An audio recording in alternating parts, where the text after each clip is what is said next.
Welcome students class 11. I am Mehboob sir.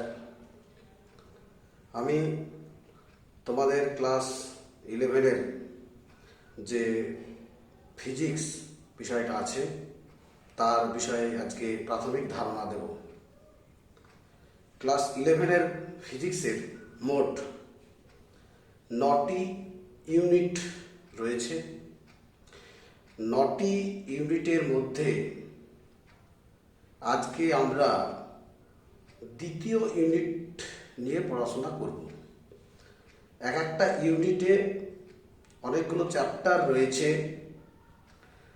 আজকে প্রথম unit করাবো না। প্রথম ইউনিট আজকে প্রথমেই তোমরা বুঝতে পারবে না, সেই জন্য দ্বিতীয় ইউনিটের বিষয়গুলো নিয়ে আলোচনা করব।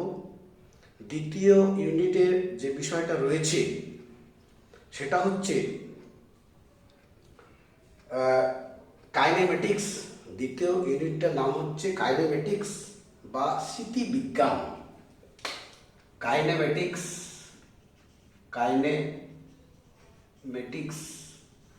বা স্মৃতিবিজ্ঞান। কাইনেমেটিক্স বা স্মৃতিবিজ্ঞান এই পর্যায়ে কি আলোচনা করা হয়? কোনো বস্তুর গতি সম্পর্কে আলোচনা করা হয়, কিন্তু গতির কারণ সে সম্পর্কে আলোচনা করা হয় না। এখানে যে গতি কথা বলা হলো, সেই গতিগুলোকে আমরা 3 ভাগে ভাগ করতে পারি। তাহলে প্রাথমিক যে ঘটনাটা রয়েছে সেটা হচ্ছে আমরা মোশন বা এটাকে বলা হবে গতি। এই গতিগুলোকে আমরা 3 ভাগে ভাগ করতে পারি, ঠিক আছে? একমাত্রিক গতি ইংলিশে বলা হয় ওয়ান ডাইমেনশনাল মোশন, এবং দ্বিমাত্রিক গতি যাকে বলা হয় টু ডাইমেনশনাল মোশন। আর তৃতীয় মানে যেটা রয়েছে সেটা হচ্ছে ত্রিমাত্রিক গতি।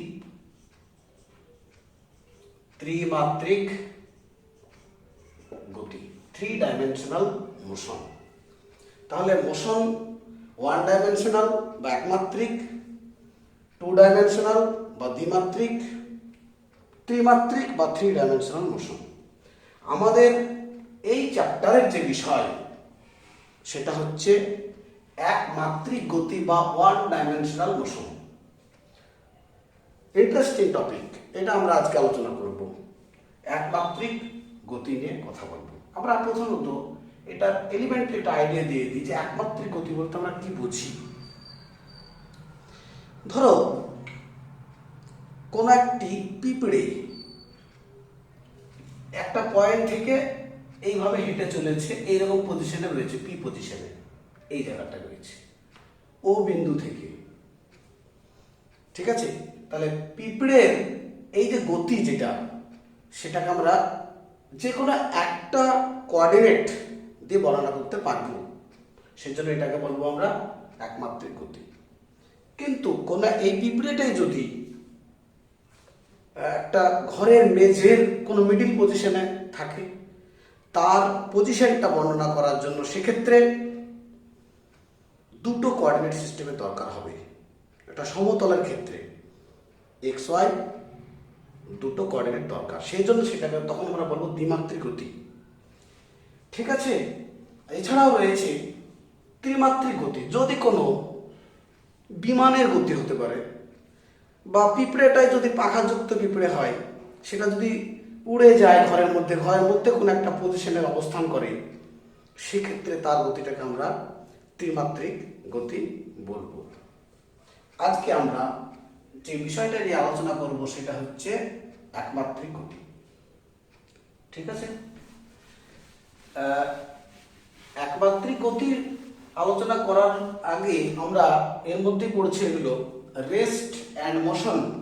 ক্লাস তোমরা 9-এ পড়েছো স্থিতি এবং গতি।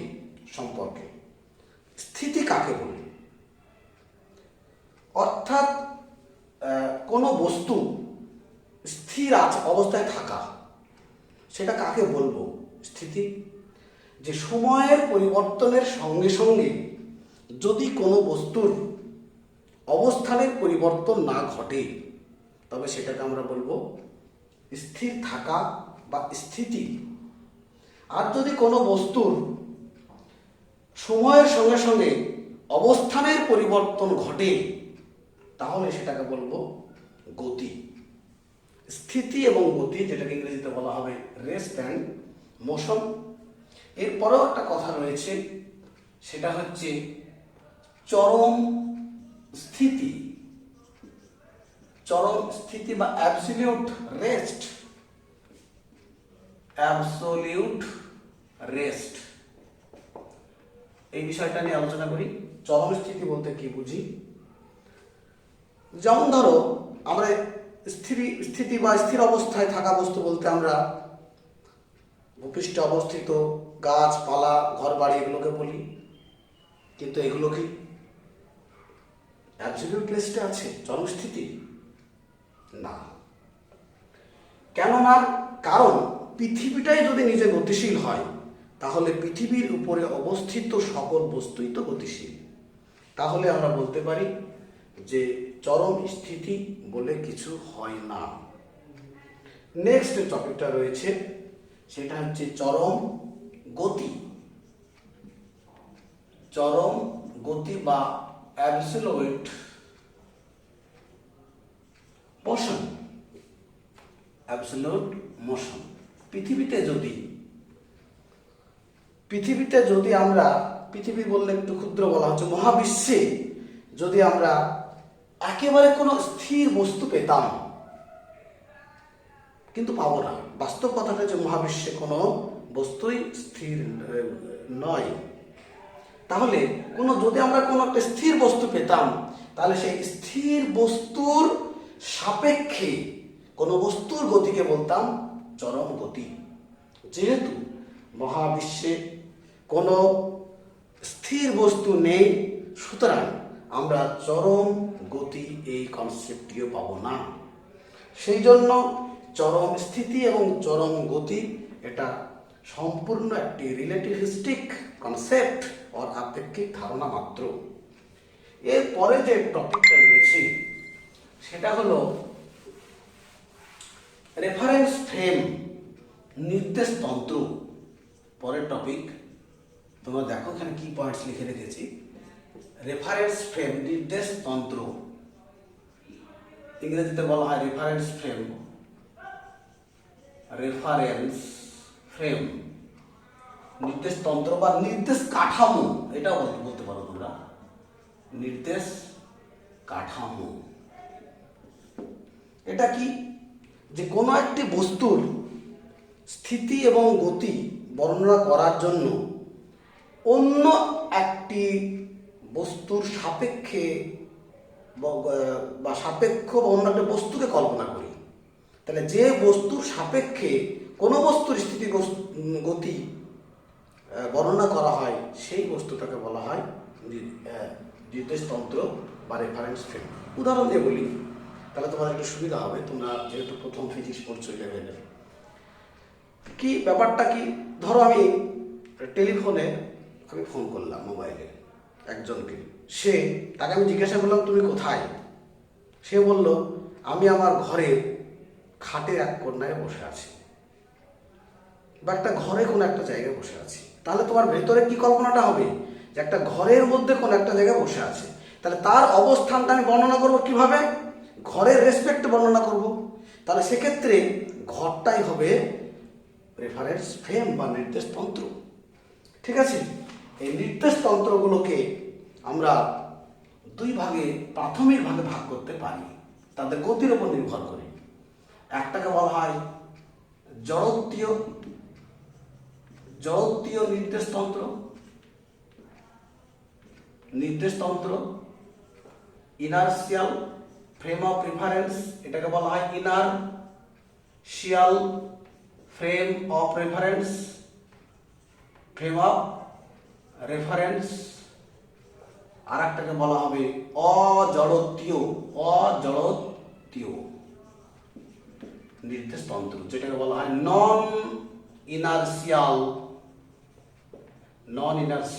Frame of reference. সংক্ষেপে লিখলাম জড়তীয় নির্দেশতন্ত্র বা নিউটনিয়ান ফ্রেম অফ রেফারেন্স, যেখানে নিউটনের গতিসূত্রগুলো সব প্রযোজ্য। অর্থাৎ জড়তীয় নির্দেশতন্ত্র হচ্ছে ইউনিফর্ম মোশনে থাকবে বা রেস্টে থাকবে, ইউনিফর্ম মোশন বা রেস্টে থাকবে, কোনো ত্বরণ থাকবে না, সমবেগে গতিশীল যে নির্দেশতন্ত্র, সেই নির্দেশতন্ত্রকে আমরা জড়তীয় নির্দেশতন্ত্র বলতে পারি। অজড়তীয় নির্দেশতন্ত্র বা অ্যাক্সিলারেটেড ফ্রেম, এটাকে বলা হয় অ্যাক্সিলারেটেড ফ্রেম। এই নির্দেশতন্ত্রটি গতিশীল, কিন্তু গতির পরিবর্তন হচ্ছে, ত্বরণ নিয়ে গতিশীল। অর্থাৎ ত্বরণযুক্ত যে নির্দেশতন্ত্র সেটাকে বলা হবে অজড়তীয় নির্দেশতন্ত্র, আর যেটা ত্বরণহীন যে নির্দেশতন্ত্র সেটাকে বলা হবে জড়তীয় নির্দেশতন্ত্র। তোমরা ভালোভাবে এটা মনে রাখবে, হয়তো ক্লাস 9-এ তোমাদের ক্লিয়ার হয়নি যে নিউটনের যে গতিসূত্রগুলো পড়া হয়েছে, first law, second law, third law, Newton's law of motion, সেগুলো একমাত্র জড়তীয় নির্দেশতন্ত্রের ক্ষেত্রে প্রযোজ্য। ওকে, আমরা ওয়ান ডাইমেনশনাল মোশন বর্ণনা করার জন্য কতগুলো সুবিধাজনক নির্দেশতন্ত্র নিতে পারি। সুবিধাজনক নির্দেশতন্ত্র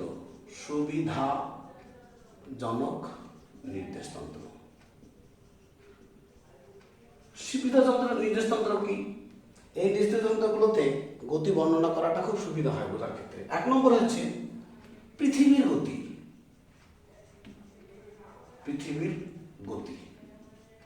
এই পৃথিবীর গতি বর্ণনা করার জন্য সুবিধাজনক নির্দেশতন্ত্র কি হবে? সেটা হচ্ছে সূর্য হবে, সান। সূর্যের সাপেক্ষে পৃথিবীর গতি বর্ণনা করতে হবে। 2 নম্বর হচ্ছে ট্রেন বা মোটর গাড়ির গতি। ট্রেন বা মোটর গাড়ির গতি, এটা কিভাবে বর্ণনা করা যাবে? ট্রেন বা মোটর গাড়ির গতি বর্ণনা করতে গেলে পৃথিবী অন দ্য সারফেস, আমাদের পৃথিবীটা হবে নির্দেশতন্ত্র, সুবিধাজনক নির্দেশতন্ত্র। 3 নম্বর হচ্ছে চলন্ত ট্রেনের মধ্যে কোন একটা বস্তুর গতি নির্ণয় করা, মানে চলন্ত ট্রেনের মধ্যে বস্তুর গতি বর্ণনা করবো আমরা। চলন্ত ট্রেনের মধ্যে, তুমি চলন্ত ট্রেন বলতে গেলে ট্রেন চলছে, সেখানে একটা পিং পং বলকে এভাবে নিয়ে উপরে তুলে দিয়ে হাতে ধরে নিলে, তাহলে সেই বলের যে গতি কার সাপেক্ষে আমি নির্ণয় করব? বলের গতিটা নির্ণয় করবো আমি তখন চলন্ত ট্রেন সাপেক্ষে। ঠিক আছে, তাহলে চলন্ত ট্রেন এক্ষেত্রে হবে চলন্ত ট্রেন বা গাড়ি যেটা নেবে সেটাই হবে তার ক্ষেত্রে সুবিধাজনক নির্দেশতন্ত্র। ঠিক আছে, তোমরা এটা ক্লিয়ার করবে। এইগুলো খুব বেসিক জিনিস, এলিমেন্টারি। এই আইডিয়াগুলো ক্লিয়ার না হলে ফিজিক্স ক্লিয়ার হবে না। এরপরে চলো আমরা কোনো বস্তুর ওয়ান ডাইমেনশনাল গতি বর্ণনা করতে গেলে কার্টেজীয় নির্দেশতন্ত্র, বিজ্ঞানী দেকার্ত কার্টেজীয় নির্দেশতন্ত্রের কথা বলা হয়েছে। কার্টেজীয় নির্দেশতন্ত্র বা কার্টেসিয়ান কোঅর্ডিনেট সিস্টেম, কার্টেজিয়ান নির্দেশতন্ত্র বা Cartesian frame of reference. Cartesian frame of reference 3 রকম হয়। কার্টেজিয়ান ফ্রেম অফ রেফারেন্স 3 রকম। একটা হচ্ছে একমাত্রিক নির্দেশতন্ত্র,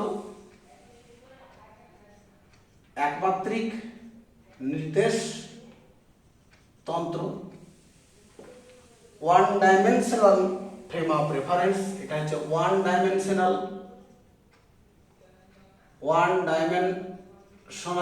ফ্রেম অফ রেফারেন্স সংক্ষেপে লিখলাম। 2 নম্বর হচ্ছে দ্বিমাত্রিক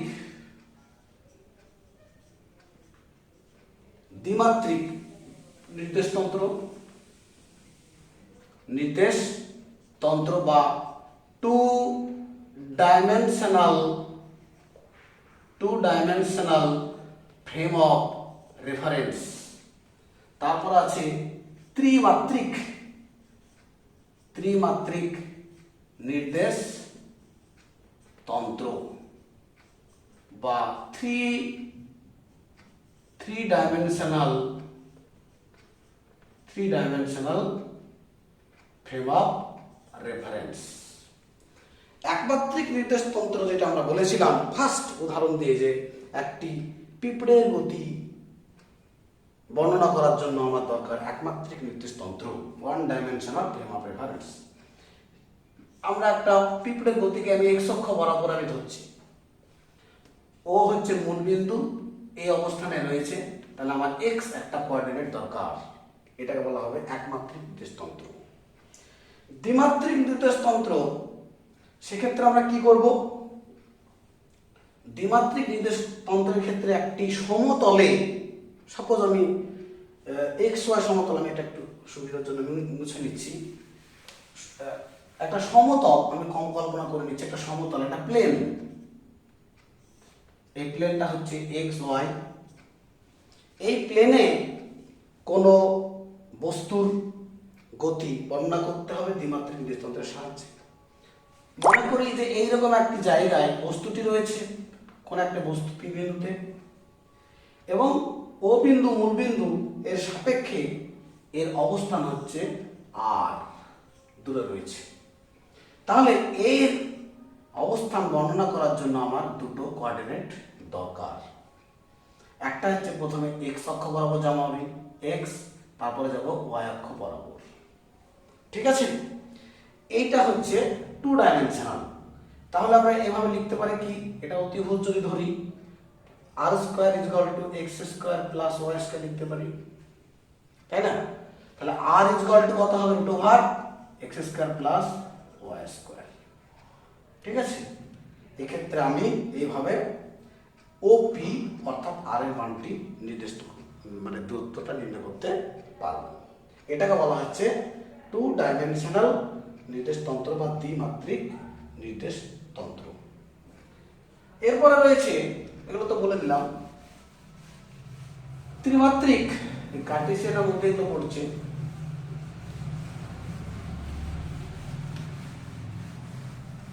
এরপর হচ্ছে ত্রিমাত্রিক নির্দেশতন্ত্র,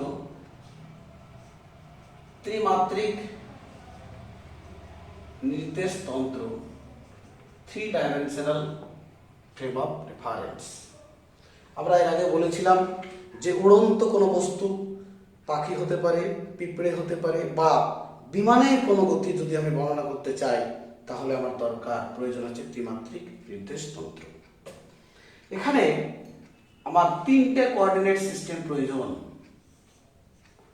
ঠিক আছে? এটা হচ্ছে x, এটা হচ্ছে y, এটা হচ্ছে z। ও বিন্দু রয়েছে, ঠিক এইরকম একটা পজিশন, মানে আমরা এটাকে যদি কতগুলো এভাবে ভেবে নিই, ঠিক এইরকম হবে, ঠিক আছে? এটা হচ্ছে x, এটা হচ্ছে y, এটা হচ্ছে z।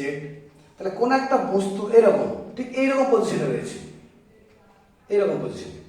তাহলে এই পজিশনটাকে বর্ণনা করার জন্য আমার 3টে কোঅর্ডিনেট সিস্টেম প্রয়োজন, ঠিক আছে?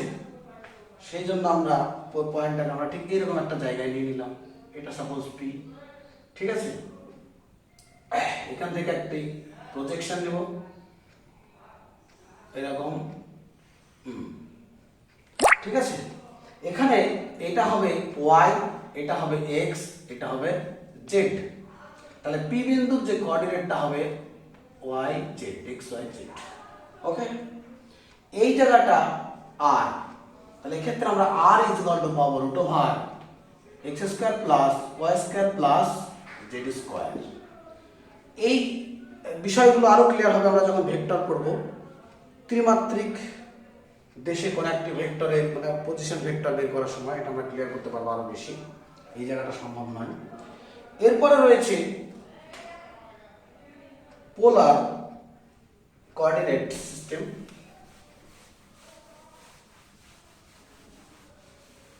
পোলার নির্দেশতন্ত্র, পোলার নির্দেশতন্ত্র বা polar frame of reference, polar frame of reference. এক্ষেত্রে two dimensional x y coordinate এবং তার কৌণিক একটা অবস্থান নির্ণয় করা হবে।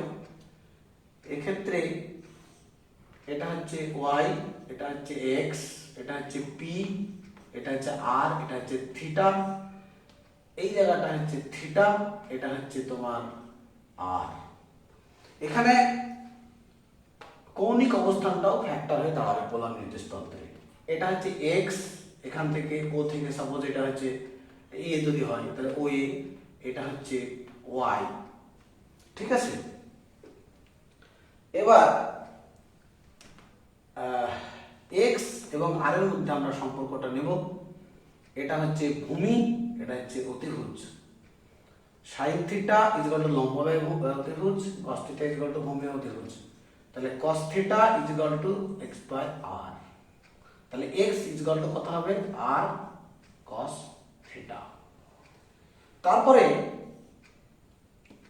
এবার আমি যদি সাইন থিটা নিই, লম্ব বাই অতিভুজ, তাহলে লম্ব হচ্ছে ওয়াই, অতিভুজ হচ্ছে আর, তাহলে y is equal to r sine theta.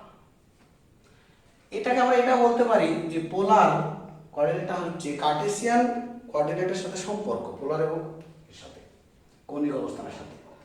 তাহলে x square plus y square যদি করি কত হবে? X square means r square cos square theta plus r square sine square theta, মানটা বসিয়ে দিলাম এখানে। তাহলে x square plus y square is equal to r square, common যদি নিই তাহলে cos square theta plus sine square theta, এটা 1, that is r square. তাহলে r is equal to root over x square plus y square, ঠিক আছে। এছাড়াও এখানে যদি ট্যান থিটা পাবো আমরা, দেখো যদি ভাগ করি, যদি ভাগ করে দিই ওয়াই বাই এক্স করি তাহলে কত হবে? R sine theta by r cos theta, এটার সাথে এটা ভাগ করে দিই, তাহলে এটা হলো আর কেটে গেল, তাহলে ট্যান থিটা। তাহলে tan theta is equal to y by x, তাহলে theta is equal to tan inverse y by x. এটা আস্তে আস্তে তোমরা জেনে যাবে ম্যাথামেটিক্সে, tan inverse y by x. তাহলে এখানে আমি এই বস্তু পি, যে বস্তুটা, সেই পি বস্তুটা আমি কৌণিক অবস্থান বের করলাম এবং তার রৈখিক অবস্থানও বের করলাম ইউজিং পোলার কোঅর্ডিনেট সিস্টেম। এছাড়াও আছে স্ফেরিক্যাল নির্দেশতন্ত্র বা গোলীয় নির্দেশতন্ত্র, সেটা তোমাদের এখানে খুব একটা প্রয়োজন নেই এবং আলোচনার বিষয় নেই। এরপরে আমরা নেব ডেরিভেটিভ অন্তর্কলন, অন্তর্কলন যেটাকে বলা হয়, ডিফারেন্সিয়েশন অন্তর্কলন। তার আগে আমরা নেব ফাংশন, অপেক্ষক। ফাংশন পদার্থবিদ্যায় এগুলো খুব ইম্পর্টেন্ট। আজকে আমি সেই জন্যই ম্যাথমেটিক্যাল বিষয়গুলো আজকে বোঝাবো আমি এই ক্লাসে। আমরা জানি y is equal to f x, ফাংশনকে এভাবে লেখা হয়, ফাংশন অফ এক্স। এখানে দুটো বিষয় আছে, একটা এক্স, একটা হচ্ছে ওয়াই। এটাকে বলা হয় ভ্যারিয়েবল বা চল রাশি, চল রাশি। ভ্যারিয়েবল ইংরেজিতে বলা হয় ভ্যারিয়েবল, চলরাশি। তাহলে চলরাশি কাকে বলা হয়? যে রাশিগুলোর মানের পরিবর্তন হতে পারে, ঠিক আছে। আর ধ্রুবক রাশি কাকে বলা হয়? যে রাশিগুলোর মানের কোনো পরিবর্তন হয় না। তাহলে রাশিগুলোকে আমরা কিভাবে ভাগ করছি? একটা হচ্ছে কনস্ট্যান্ট আর একটা হচ্ছে ভ্যারিয়েবল, ওকে। যেমন ধরো কোনো বিক্রেতা 10 টাকা কেজি দরে সাপোজ বাজারে বেগুন বিক্রি করছে, সে যদি বিক্রেতা যদি 10 টাকা কেজি দর, অর্থাৎ 1 কেজির দাম 10 টাকা, এটা যদি কোনো মতেই পরিবর্তন না করে তাহলে সেটা হবে কনস্ট্যান্ট। আর যদি সে বেগুনের পরিমাণটা 0 থেকে 10 কেজি, দামটাও 0 থেকে 10 টাকা হয়, দুটোই পরিবর্তন হতে পারে, সেটা হবে ভেরিয়েবল। ওটা সিস্টেমের উপর ডিপেন্ড করছে। তাহলে y is equal to fx, this is the function of x। x টাকে বলা হবে ইন্ডিপেন্ডেন্ট ভেরিয়েবল বা স্বাধীন চলক। x টাকে বলা হবে স্বাধীন চলক, চল, independent variable. Independent variable, independent এটা লিখে দিই ভেরিয়েবল। আরটা বলা হবে অধীন বা পরাধীন বা ডিপেন্ডেন্ট ভেরিয়েবল। এটাকে বলা হয় অধীন, সংক্ষেপে অধীন বা ডিপেন্ডেন্ট ভেরিয়েবল, ডিপেন্ডেন্ট ভেরিয়েবল। ঠিক আছে? কেন এটা স্বাধীন চল আর কেন এটা অধীন চল? দেখো, যদি এক্স এর মানটা আমি চেঞ্জ করে দিই, ঠিক আছে, আমি এটাকে অনেক ক্ষেত্রে এভাবে লিখতে পারি y is equal to fx টা function of x, suppose x square plus bx plus c, এটাও লিখতে পারি। অর্থাৎ y এর মানটা x এর মানের উপরে নির্ভরশীল। x এর মান পরিবর্তিত হলে y এর মানও পরিবর্তিত হবে। সেই কারণে x টাকে বলা হবে স্বাধীন চল, ইন্ডিপেন্ডেন্ট ভেরিয়েবল, আর y টাকে বলা হয় ডিপেন্ডেন্ট ভেরিয়েবল। সবসময় ইন্ডিপেন্ডেন্ট ভেরিয়েবল বা ইন্ডিপেন্ডেন্ট প্যারামিটারটা x অক্ষের দিকে থাকে। আমরা যখন গ্রাফ আঁকি, হ্যাঁ, তখন কিন্তু আমরা এগুলো ভাবি না, কিন্তু এগুলো ভাবা প্রয়োজন আছে যে x অক্ষের দিকে কোনটা যাবে, y অক্ষের দিকে কোনটা বসাবো আমি। ঠিক আছে? সেক্ষেত্রে x অক্ষের দিকে বসবে যেটা ইন্ডিপেন্ডেন্ট প্যারামিটার, অর্থাৎ যেটা স্বাধীন, আর y অক্ষের দিকে বসবে সেটা অধীন বা পরাধীন চলক, সেটাকে বলা হয়। এছাড়াও চলরাশিগুলোকে আমরা আরেকটু ভাগ করতে পারি। সেটা হচ্ছে একটা z is equal to suppose x plus iy, ঠিক আছে, এটাকে বলা হবে জটিল চলরাশি। জটিল, সেক্ষেত্রে এর দুটো পার্ট থাকে, একটা হচ্ছে x আর একটা হচ্ছে iy। এক্সটা হচ্ছে বাস্তব, রিয়েল পার্ট, এটা দুটো পার্ট থাকে, এটা রিয়েল পার্ট, রিয়েল অংশ বা বাস্তব, রিয়েল পার্ট বাস্তব অংশ, আর একটাকে বলা হচ্ছে ইমাজিনারি পার্ট, এটাকে বলা হয় ইমাজিনারি পার্ট। ঠিক আছে?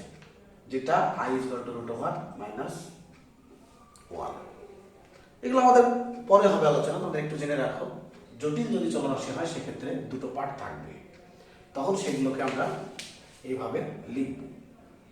ঠিক আছে?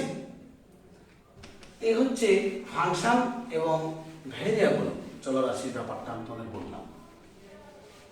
এগুলো আগে ফিজিক্স এখন আমরা ঢুকতে পারিনি, ফিজিক্সে ঢোকার জন্যই আমরা বেসটা তৈরি করছি তোমাদের। ঠিক আছে? নাহলে প্রবলেমগুলো সলভ করতে পারবে না। এরপর আছে অবকলন, ডিফারেন্সিয়েশন। অবকলন বা অন্তর্কলনও বলা হয় এটাকে, বা তোমরা ম্যাথে পড়বে, তার আগে একটু জেনে না, এগুলো আমি অত ডিটেলস বলবো না, কিছুটা আইডিয়া দেবো। অন্তর্কলন আমরা একটু জানলাম যে এটা ফাংশন অফ এক্স, একটা ফাংশন যেখানে এক্স হচ্ছে স্বাধীন চলক, ওয়াই হচ্ছে অধীন বা পরাধীন চলরাশি। যদি এক্স এর মানের পরিবর্তন হয়ে গিয়ে নতুন যে মান সেটা হলো এক্স প্লাস ডেল এক্স, এটা ডেল এক্স, তোমরা যেগুলো পড়নি মাধ্যমিক লেভেলে, ডেল এক্স ওয়াইটা পরিবর্তন হয়ে ওয়াই প্লাস ডেল ওয়াই। তাহলে ওয়াই এর কতটুকু বৃদ্ধি হলো, del y is equal to আমরা লিখবো function of x plus del x minus function of x. ঠিক আছে, এটাকে আমি ডেল এক্স দিয়ে যদি ডিভাইড করি, del y by del x is equal to function of x plus del x minus function of x divided by function of del x. একটু জটিল মনে হবে তোমাদের, কিন্তু জেনে নিতে পারবে, বইটা ফলো করে। ঠিক আছে, এটাকে বলা হবে কি, যে এক্স এর একক পরিবর্তনে ওয়াই এর পরিবর্তন, এটাকে বলা হবে del y by del x. ঠিক আছে, আমি একটু এটাকে তোমাদের গ্রাফের মাধ্যমে বোঝাতে পারি। এটাকে এই জায়গাটা দেখো, যে এটা এক্স এবং ওয়াই, এক্স ওয়াই আঁকলাম, এখানে একটি গ্রাফ আঁকলাম। এই গ্রাফটা হচ্ছে y is equal to fx। ঠিক আছে, এখানে আমি একটা ট্যানজেন্ট এঁকে দিলাম, স্পর্শ। এটা হচ্ছে থিটা, সাপোজ এটা এ পয়েন্ট। ঠিক আছে, এখানে যে টাচ করলেন এই জায়গা পি পয়েন্ট। এখানে আমরা এই জায়গাটা হচ্ছে পি পয়েন্ট নিলাম। এটা হচ্ছে এখান থেকে ও বিন্দু যদি আমি ধরি, তাহলে ও থেকে এইটুকু হচ্ছে এক্স। ঠিক আছে, আর সাপোজ এটা ধরি এম ধরি, তাহলে পিএম সাপোজ পিএম এটা হচ্ছে ওয়াই, তাহলে এটা ওয়াই। আমি ক্ষুদ্র পরিবর্তন করলাম, কার, এক্স এর পরিবর্তন করলাম। এখানে আমি একটা ক্ষুদ্র পরিবর্তন করলাম এক্স এর, সেই পরিবর্তনটা হচ্ছে এটা ডেল এক্স। ঠিক আছে, তাহলে ওয়াই এর পরিবর্তন হবে, এই ক্ষুদ্র যে ওয়াই এর পরিবর্তন, সেটা হচ্ছে এই যে হাইটটা, সেটা হচ্ছে ডেল ওয়াই। ঠিক আছে, ডেল ওয়াই।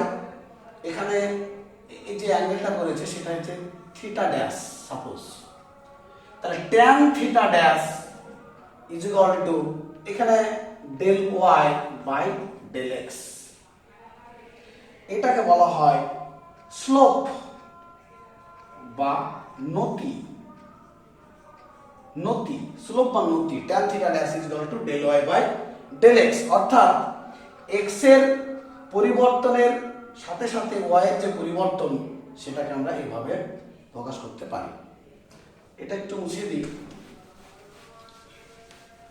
তাহলে আমরা যেটা পেলাম সেটা হচ্ছে del y by del x.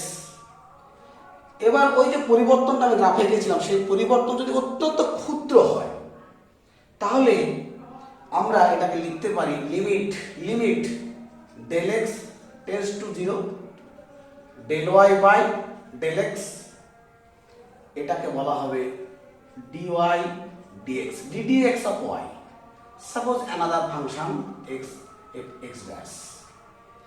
তাহলে আমরা dy dx, এটাকে ddx of y বলা হয়, এটাকে বলা হবে x এর সাপেক্ষে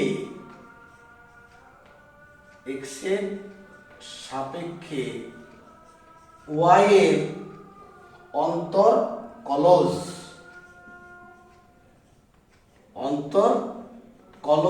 বা ডেরিভেটিভ। ওকে, dy dx কে বলা হবে অন্তরকলজ বা ডেরিভেটিভ। এইটাকে বলা হচ্ছে ডেরিভেটিভের বেসিক ব্যাপারটা। এবার আমরা নতি বিষয় একটু ক্লিয়ার করব। আর একটু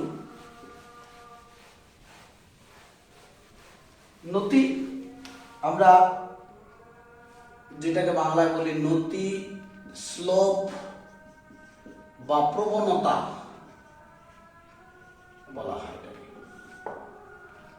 এখানে এক্স ওয়াই কোঅর্ডিনেটটা নিলাম, এক্স, এটা হচ্ছে ওয়াই।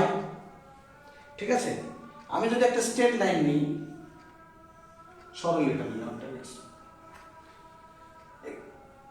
এই সরলরেখার ক্ষেত্রে আমি একটা পয়েন্ট নিলাম, এর কোঅর্ডিনেট হচ্ছে x1 y1, এই কোঅর্ডিনেটটা হচ্ছে x2 y2। বুঝতেই পারছো যে এখান থেকে এটা যদি পারপেন্ডিকুলার তাহলে এটা হবে y1, এটা হবে x1। ঠিক আছে, এটা পরিবর্তিত হয়ে গেল আলাদা দুটো পয়েন্ট। তাহলে এক্ষেত্রে এখান থেকে টোটালটা হচ্ছে x2 আর এখান থেকে টোটালটা হচ্ছে y2। তাহলে এইটুকু কত, এটা হচ্ছে দিই, এইটুকু কত, এইটুকু হচ্ছে y2 মাইনাস y1। ঠিক আছে, এটা হচ্ছে x2 y2 হলো। তাহলে এটুকু হচ্ছে y2 মাইনাস y1 আর এইটুকু হচ্ছে যেটা এখান থেকে এইটুকু যেটা একই ব্যাপার, এটা সমান, সেটা হচ্ছে x2 মাইনাস x1। ওকে, তাহলে y এর চেঞ্জ ডিভাইডেড বাই x এর চেঞ্জ। তাহলে এখানে আমরা নতি যেটা পাবো সেটাকে m দিয়ে প্রকাশ করি, is equal to y2 minus y1 divided by x2 minus x1। এটা হচ্ছে slope of the straight line, এটা হচ্ছে slope of the straight line. এটা মনে রাখবে, এটা হচ্ছে সরল রেখার নতি। এই যে সরল রেখাটা, এই সরল রেখার নতি। এবার আমরা যদি বক্ররেখা নিই একটা, আমরা বক্ররেখা একটু বড় করে দিই, তাহলে আমরা এখানে বক্ররেখাটা আঁকা যায়। সাপোজ এরকম একটা বক্ররেখা নিলাম, এটা বক্ররেখা। বক্ররেখা নিয়ে এখানে একটা পয়েন্ট, প্রথমে প্রাথমিক x y, পরিবর্তিত হলো x এর মানটা দিয়ে হলো x প্লাস dx, সাপোজ ক্ষুদ্র পরিবর্তন, আর y প্লাস dy। এক্ষেত্রে এই বক্ররেখাটা সরলরেখা, তাহলে কার্সার যেটা সেটা হবে কত, কার্ভ লাইনের ক্ষেত্রে বক্ররেখার নতি, বক্ররেখার নতি কিন্তু কনস্ট্যান্ট হবে না, বিভিন্ন পয়েন্টে বিভিন্ন রকম হবে। বক্ররেখার নতি এটাকেও আমি m ধরলাম, ইজ ইকুয়াল টু, তাহলে y এর চেঞ্জ কত হলো, y plus dy minus y divided by x plus dx minus x is equal to dd x of y। এটা হচ্ছে নতি, সেটাকে আমরা tan থিটা বা থিটা এগুলো বলতে পারি। ঠিক আছে, এটা হচ্ছে নতি বের করার নিয়ম, এটাকে বলা হচ্ছে নতি, ইংরেজিতে বলা হয় স্লোপ, নতি বের করার নিয়ম। ঠিক আছে, এরপরে আজকে আরো একটু ম্যাথমেটিক্যাল বিষয়গুলো বলি। সেটা হচ্ছে বীজগাণিতিক অপেক্ষক হতে পারে, যেমন একটা অপেক্ষক suppose y is equal two f x, এটা হচ্ছে এই অপেক্ষকটা হচ্ছে x to the power m, suppose বীজগাণিতিক। তাহলে এই অপেক্ষকেরও ডেরিভেটিভ বের করা যায়। ঠিক আছে, কিভাবে বের করা যাবে, dt x অফ fx, এভাবে লিখি fx that is dd x of x to the power n, এই পাওয়ারটা চলে আসবে x to the power n minus 1। তোমরা এগুলো এক্সাম্পল গুলো বইয়ে আছে, একটু দেখে নেবে। এরপরে আমরা অবকলনের প্রাথমিক যে ধর্ম, বেসিক প্রপার্টিজ অফ ডিফারেন্সিয়েশন, সেই জায়গাটা বলবো। অবকলনের ধর্ম, অবকলনের ধর্ম, এগুলো লাগবে ফিজিক্সের প্রবলেম করার সময়, খুব প্রয়োজন এগুলো। অবকলনের যে ধর্ম, এক নম্বর ধর্ম, সেটা হচ্ছে একটি ধ্রুবকের অন্তর্কলন যদি নির্ণয় করতে হয়, ধ্রুবকের অন্তর্কলজ নির্ণয়। ধ্রুবকের অন্তর্কলজ, সাপোজ ফাংশন অফ, যে আমি এটা নেব x এর যে ফাংশন, সেটা আমি মনে করি x নেই, সেটা একটা কনস্ট্যান্ট কোয়ান্টিটি আছে, এটা একটা কনস্ট্যান্ট। তার যে যখন আমি ডেরিভেটিভটা নেব ddx of fx, that is ddx of cm, এটা মনে বসিয়ে দিলাম, fx এর মানটা বসিয়ে দিলাম, তাহলে এটা হবে 0। এটা মনে রাখতে হবে তোমাদের, কেন 0 প্রশ্ন নয়। এটা হয়। 2 নম্বর যেটা আছে পয়েন্ট, সেটা হচ্ছে একটি ধ্রুবক এবং একটি অপেক্ষকের গুণফলের অন্তর্কলন। একটি ধ্রুবক থাকবে, একটি ধ্রুবক এবং একটি ভ্যারিয়েবল, ঠিক আছে, তার গুণফলে, ধ্রুবক এবং একটা চলরাশি, ধ্রুবক এবং একটা চলরাশির গুণফলের অন্তর্কলজ আমি নির্ণয় করব। ঠিক আছে, suppose fx is equal two c into gx, এইটা হচ্ছে ভেরিয়েবল x এর, সেটা হচ্ছে ধ্রুবক কনস্ট্যান্ট কোয়ান্টিটি। তাহলে এদের গুণফল, এদের আমি ডেরিভেটিভটা আমি কিভাবে নির্ণয় করব। ddx of function of x is equal two, সিটা কনস্ট্যান্ট যেহেতু সেটা বাইরে চলে আসবে, ddx of gx, that is c into dg by dx। অবশ্যই gটা x এর ফাংশন, এই একটা প্রপার্টি। দুটো প্রপার্টি হলো, এরপরে রয়েছে 3 নম্বর প্রপার্টি, 3 নম্বর ধর্ম, সেটা হচ্ছে দুটি অপেক্ষকের যোগফল বা বিয়োগফল আকারে যদি থাকে একটা ফাংশন, সেটা দুটো অপেক্ষক নিয়ে তৈরি। একটা হচ্ছে gx প্লাস মাইনাস hx, দুটো ফাংশন আছে, gx প্লাস মাইনাস hx, একসাথে আমরা করে দিলাম, প্লাস এবং মাইনাস দুটো মিলে। তাহলে আমরা কি পাবো, ডেরিভেটিভ করতে হবে, fx একই, এটা হবে dg by dx plus minus dh dx। ঠিক আছে, এইভাবে হবে যদি দুটো প্লাস মাইনাস আকারে থাকে, এইগুলো এইভাবে হবে। ঠিক আছে, তারপরে দুটি অপেক্ষকের গুণফল আকারে যদি থাকে, 4 নম্বর প্রপার্টি, গুণফলের অবকলন আমরা করব। গুণফলের অন্তর্কলজ নির্ণয়, অন্তর্কলজ নির্ণয়। Okay, function of x is equal to gx hx, এইভাবে থাকলো। দুটো ফাংশন এরকম থাকতেই পারে, suppose y is equal to 3x into 3xy, এরকম হতে পারে 3x ইন্টু x প্লাস 2, এরকম হতে পারে। এগুলোকে এই যে এটা লিখলাম, এটাকে এইভাবে পাওয়া যাবে। তাহলে ddx অফ fx, ঠিক আছে, একটা প্রথমে কনস্ট্যান্ট রেখে দিতে হবে, তারপরে অন্যটা করতে হবে, নিয়ম আছে। তাহলে আমি এটাকে কনস্ট্যান্ট রাখলাম, তারপরে এটাকে করে দিলাম, তারপরে পরের ধাপে এইটাকে কনস্ট্যান্ট রাখলাম, তারপরে আমি জি এরটা করে দিলাম। এইভাবে আমাদের করতে হবে এই প্রপার্টি। এরপরে আছে যদি ভাগভাবে থাকে, দুটি অপেক্ষকের ভাগফলের অন্তর্কলজ, দুটি অপেক্ষকের ভাগফলের অন্তর্কলজ নির্ণয় কিভাবে, f of x gx by hx, এইভাবে gx by hx, এটা ভাগ আকারে রয়েছে। তাহলে কিভাবে করব, ddx of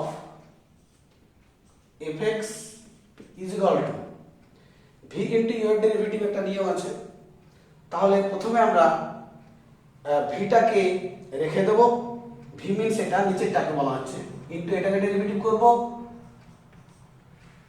ঠিক আছে, মাইনাস জিটাকে রেখে দেব, তারপরে এইচটাকে ডেরিভেটিভ করব, divided by v square h square.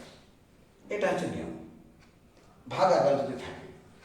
এই হচ্ছে ডেরিভেটিভের বৈশিষ্ট্যগুলো, ধর্মগুলো রয়েছে, এগুলো আমাদের জানতেই হবে, কারণ আমাদের এই চ্যাপ্টারে অঙ্ক করতে গিয়ে লাগবে। ঠিক আছে, এরপরে যেটা আছে সেটা হচ্ছে সমাকলন।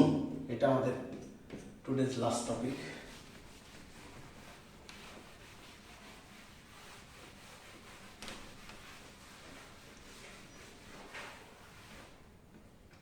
সমাকলন, ইন্টিগ্রেশন, সমাকলন বা ইন্টিগ্রেশন, এটা হচ্ছে অবকলনের বিপরীত প্রক্রিয়া। সমাকলন হচ্ছে অবকলনের বিপরীত প্রক্রিয়া। আমরা দেখেছি যে dd x of f x is equal to, এটা সাপোজ আমি ডেরিভেটিভ করার পরে, একটু আগে যেটা করলাম, ডেরিভেটিভ করার পর আমি ক্যাপিটাল এফ এক্স পেলাম, ঠিক আছে। এফ এক্স কে যদি আমি ইন্টিগ্রেশন করতে হলে আমি আবার এই পার্টটা পাবো, এদিকে এই ফাংশনটা পাবো, ঠিক আছে। তাহলে ইন্টিগ্রেশন এই চিহ্ন হচ্ছে এরকম, f x into dx is equal to f x, ঠিক আছে। এই এফ এক্স যে capital term f x, capital f x, এটাকে বলা হয় ইন্টিগ্র্যান্ড বা সমাকল্য। এটাকে বলা হয় সমাকল্য বা ইন্টিগ্র্যান্ড, ওকে। তাহলে এটা হচ্ছে ইন্টিগ্রেশনের প্রাথমিক নিয়ম। আমরা একটা সমাকলন দুই রকম আছে, সেটা নিয়ে বলি। একটা হচ্ছে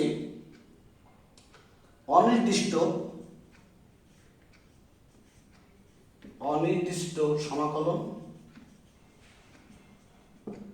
অনির্দিষ্ট ইনডিফিনাইট ইন্টিগ্রেশন। আর দুই নম্বর হচ্ছে নির্দিষ্ট সমাকলন, ডেফিনাইট ইন্টিগ্রাল আর ইনডিফিনাইট ইন্টিগ্রাল, ঠিক আছে। যখন এবার আমরা বলি অনির্দিষ্ট সমাকলন ব্যাপারটা কিভাবে হয়।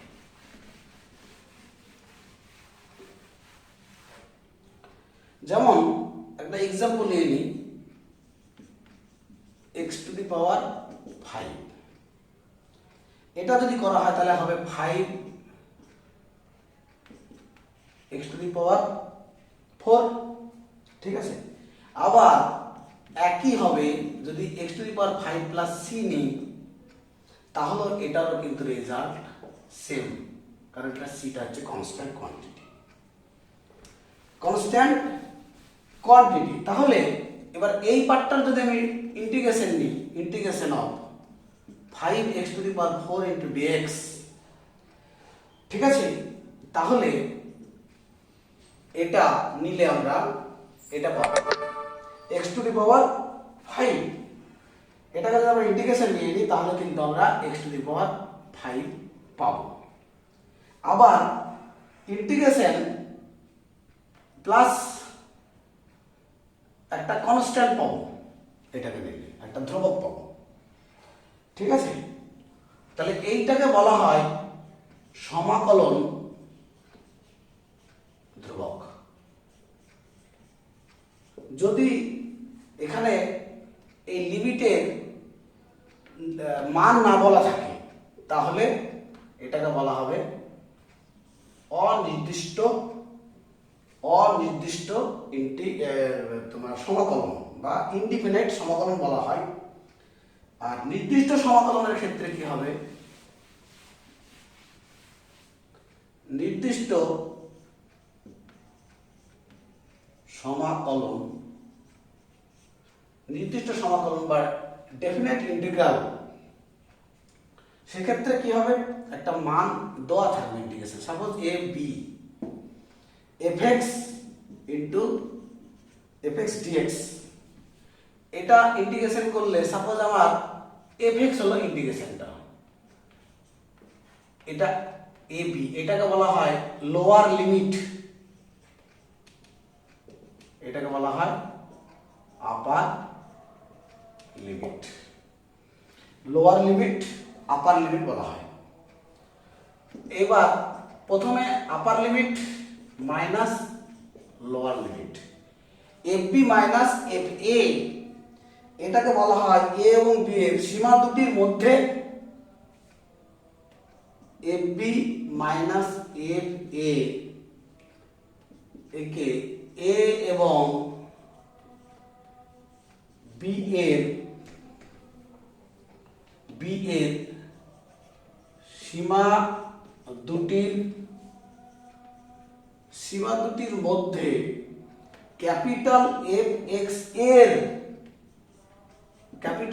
এক্স এর নির্দিষ্ট সমাকলন বলা হয়। ঠিক আছে, এ হচ্ছে সমাকলনের বিষয়। আমরা এরপরে সমাকলনের কতগুলো বৈশিষ্ট্য বলবো, সমাকলনের ধর্মগুলো বলে শেষ করব। সমাকলনের ধর্ম,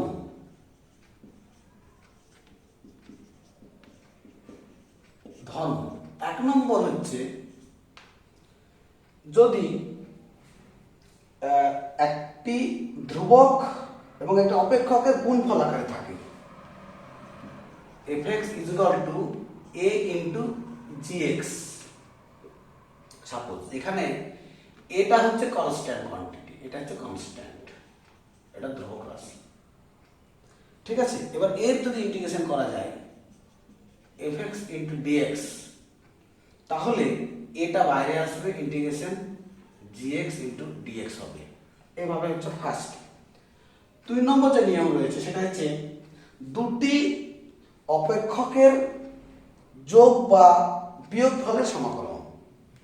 দুটি অপেক্ষকের যোগ বা বিয়োগফল আকারে যদি থাকে, সাপোজ fx দুটো অপেক্ষক, একটা হচ্ছে gx আর একটা হচ্ছে hx প্লাস মাইনাস, এটা দুটো অপেক্ষক, এটা যোগ বা বিয়োগফল আকারে রয়েছে।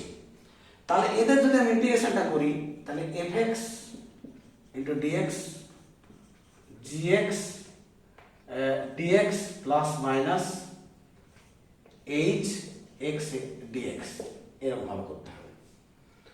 তারপরে 3 নম্বর যে পয়েন্ট, কোন নির্দিষ্ট সমাকলনের ঊর্ধ্বসীমা নিম্নসীমা বিনিময় যদি করা হয়, নির্দিষ্ট একটা সমাকলন, এরকম একটা সমাকলন আমি দিচ্ছি, সাপোজ fx dx এর a এবং b এগুলো তো সীমা, এটাকে বলা হয় নিম্ন সীমা, এটাকে বলা হয় ঊর্ধ্ব সীমা। এ হচ্ছে নিম্ন সীমা বা লোয়ার লিমিট, এটাকে বলা হয় আপার লিমিট বা ঊর্ধ্ব সীমা।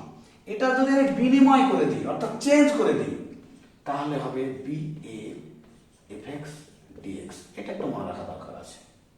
ঠিক আছে, এই বিষয়গুলো করতে হবে। আজকে আমি বলেছি যে ম্যাথমেটিক্যাল যে বিষয়গুলো সেগুলো একটু আলোচনা করা হলো, এগুলো তোমরা ডিটেলস দেখবে ভালোভাবে, তারপর আমরা নেক্সট আলোচনা করব। ঠিক আছে, দিস ইজ সাফিসিয়েন্ট।